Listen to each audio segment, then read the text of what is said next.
السلام عليكم ورحمة الله وبركاته. فنون جدتي ترحب بكم. بقالي كتير صحيح ما عملتلكوش فيديو، بس بصراحة كنت تعبانة بقى، والشتاء والسقعة وكده. أنا عملت الفيديو ده، هو عبارة عن كيس ممكن يتعمل للبطايق وللحاجات الكروت بتاعت مكنة السحب. هو من 3 خانات كده وزرار. هو سهل مش صعب يعني. انا هقولك بيتعمل ازاي. اول حاجة انا ببتدي السلسلة هنا، بعمل مثلا 100 واحدة على حسب. انا مش بقولك الحجم على اساس على حسب الخيط. انا الخيط ده رفيع، اللي هو الكوتون بارلير رفيع خالص نمرة 12، فانا بعمله على فتلتين. ببتدي الحجم دون وبطلع بيه العدد السطور ديا بالحجم ده اهو، عشان يديني يعني. ممكن تكبري عن كده طبعا واحنا متفقين، وممكن تصغري عن كده. المهم ايه، انه الحجم ده اللي هم ال100 سلسله هقولك يطلعوا زي مثلا 30 سنتي او 35 سنتي في البتاع. بس طبعا لو ابتديتي السلسله بتبتديها اكتر من 35، يعني ممكن تبتديها 40 سنتي، لانك لما بتشتغلي السطور الواطيه دي بيكش الخيط وبيشتغل وبيضيق لجوه شويه. المهم وبتطلعي المسافه دي تقريبا 20 سنتي او اقل او اكتر، يعني على حسب ما انت عايزه حجمه يعني يبقى شكله ايه. وبطلع دي انا بعمل السطور الواطيه اللي هي دايما باخد الغرزه اللي ورا. لما بيبقى عندي هنا هون، انا طبعا معتمدة على ان الحاجات دي عملتها قبل كده. الغرز ان انت هنا السقطة او الحشوة اللي احنا بنقول عليها انا بعملها عبارة عن بناخد. انت طبعا عارفة ان هنا السلسلة الغرزة بيبقى لها خطين او سلسلة كده. باخد الغرزة اللي ورا، الفتلة اللي ورا، ولما بلف برضو باخد الفتلة اللي ورا، فبيديني التعريجة دي، ما بتبقاش عاملة كده. بطلع المسافة اللي انا عايزاها، وبعدين باجي اقسمه 3. التلت ده لو تلاحظي قد ده كده. باخد التلت اللي في النص بطلع بيه 4 سطور او 5 من غير تنقيص ولا حاجة. وبعدين برجع ابتدي انقص واحدة من هنا وواحدة من هنا، واحدة من هنا وواحدة من هنا. هوريكي هو في طرق كتير للتنقيص.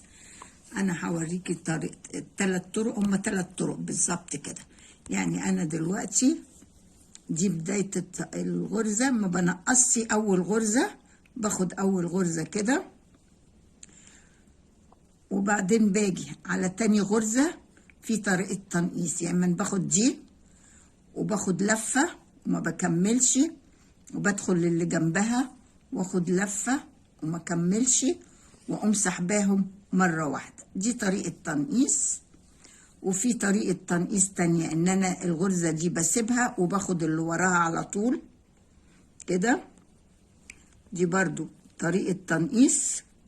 وفي طريقة تالتة اللي هي باخد دي اول غرزة وباخد التانية، وبعدين برجع بقوم سحبة الفتلة، وبعدين بقوم واخداها كده. عندك 3 طرق للتنقيص.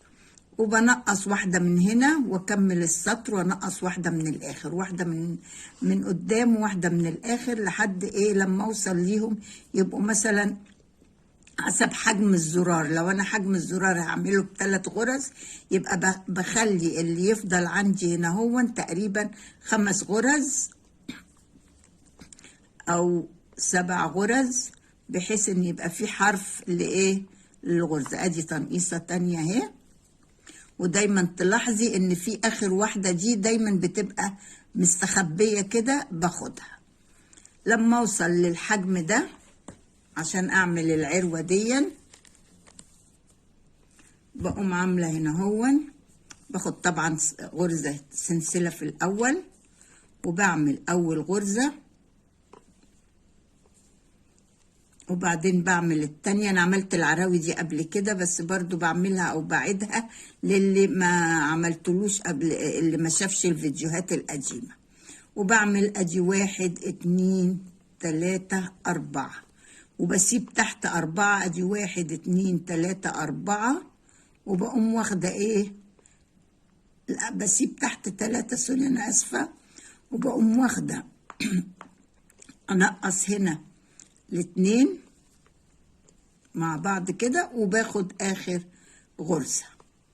دايما العروه لما بعمل 4 سلاسل فوق بسيب تحت 3، عايزه اكبرها بعمل 5 سلاسل فوق وبسيب تحت 4، وبلف باخد سلسله وبلف بعمل ادي غرزه هنا بقى مش هنقص، وادي التانية، وباجي هنا بما اني سايبه 3 تحت يبقى هعمل على السلسله دي 3 غرز ساقطه او حشوه زي ما بنقول، او غرزه من غير لفه خالص، وبقوم واخده الغرزتين الاخرانيين وكده ابقى ايه خلصت بتاع. نيجي بقى ايه الفن كله في ايه، في الخياطه بتاعته. طبعا دي هنضفها بره الكاميرا.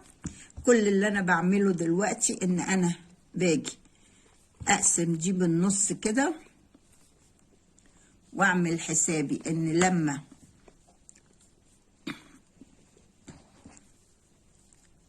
غرزة هنا بالنص، واعمل دي كده، واحط ايه دبوس، والناحية التانية برضو بقسمها دي بالنص، وباجي اعمل دي تقسيمتي عشان تعرفي هعمل ايه.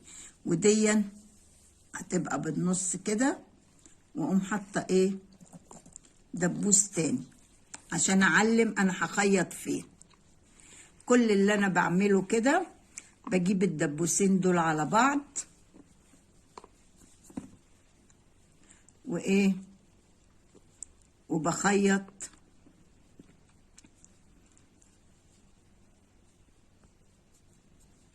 هنا، هدبسهم الاول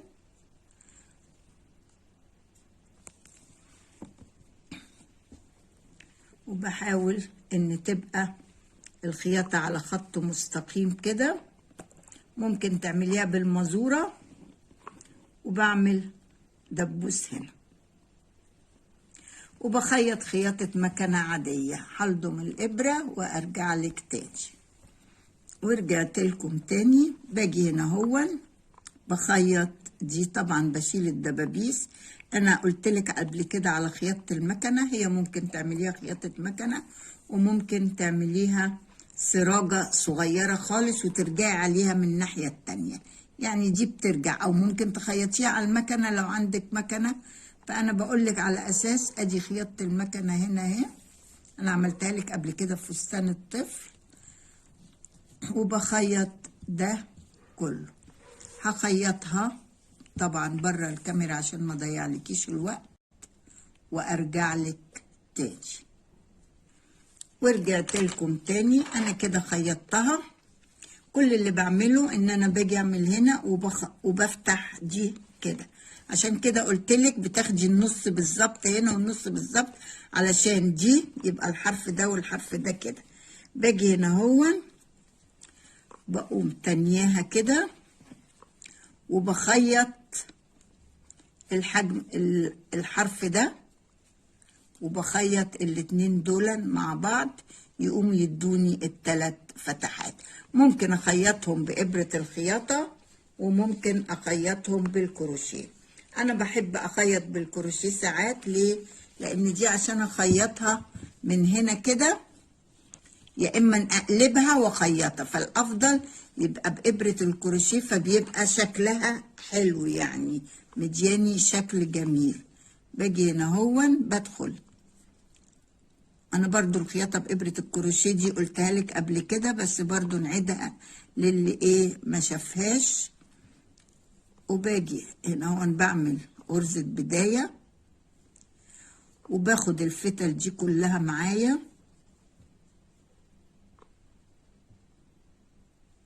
الاول بسحبها، وبعدين باخد الفتل دي عشان انضف مع بعض، يعني ابقى بشتغل وفي نفس الوقت ايه بنضف بدل ما يعني تنزل الحتة من ايدي وهي الى حد ما نضيفة، اذا كان في فتلة او اتنين بس اللي ما لحقتش انضفهم او ما نفعوش اهي. وبعمل ايه سقطات بتدي شكل جمالي للغرزة اهي. ودايما بعمل حسابي ان اخلي بالي ان انا باخد الحرف ده والحرف التاني. لو قدرت ان انا اظبطها من غير ما اخد الحرف، يعني ممكن اعمل كده اهو، اخد الحرف وادخل على الحرف التاني في طريقة دي. ولو انت بقى بتبقي متمكنة بعد كده بتحطيهم فوق بعض كده وبتدخلي بتبصي تلاقيها هي خدت الاتنين مع بعض. دي طبعا مع الممارسة ومع الشغل الكتير. ولا زي ما انت شايفة اهو انا باخد الفتلة معايا كلها عشان ما ايه ابقى بنضف. هخلص الخياطة دي وارجع لك تاني. ورجعت لكم تاني، انا كده خلصت واحدة وببتدي اسحب برضو الخيط. طبعا انت عارفة التنظيف انا مش هضيع لك وقتك فيه، ان انت بتسحبيها وممكن تسحبيها من جوه. والفتل الرفيعة دي برجع ايه اللي هي بقى ما نفعش انها تتاخد بقصها بالمقص. انا كده خلصت الناحية دي واهو كده اهو. لو تبصي ادي واحدة وادي التانية وادي التالتة. باجي برضو هنا بقوم بادية بنفس الطريقة وايه اخيطها بره الكاميرا وارجع لك تاني. ورجعت لكم تاني خيطت الناحية التانية برضو. وادي يا ستي هنا ممكن تحطي فيها اللي هو الكروت، وممكن تحطي فيها الفلوس الفكة، وممكن لو معاكي حتى فلوس ورق بتطبقيها وتحطيها. واهو وادانا 3 عيون. وطبعا بتركبي الزرار وبتنضفي الفتل دي وبيبقى زي ده. ده انا عملته حجم كبير شوية وده حجم اصغر، ممكن تعملي حجم اكبر من كده. واذا عجبك الفيديو اعملي لي لايك وشير، واذا اول مرة بتشاهدي القناة حاولي تشتركي فيها، واكون مبسوطة طبعا باشتراكك. وحاولي تشوفي الفيديوهات القديمة بتاعتي وتديني افكارك او تديني مقترحاتك او تقولي لي رأيك في الفيديوهات او اي حاجة يعني منكم حلوة وتعليق حلو كده. والسلام عليكم ورحمة الله وبركاته.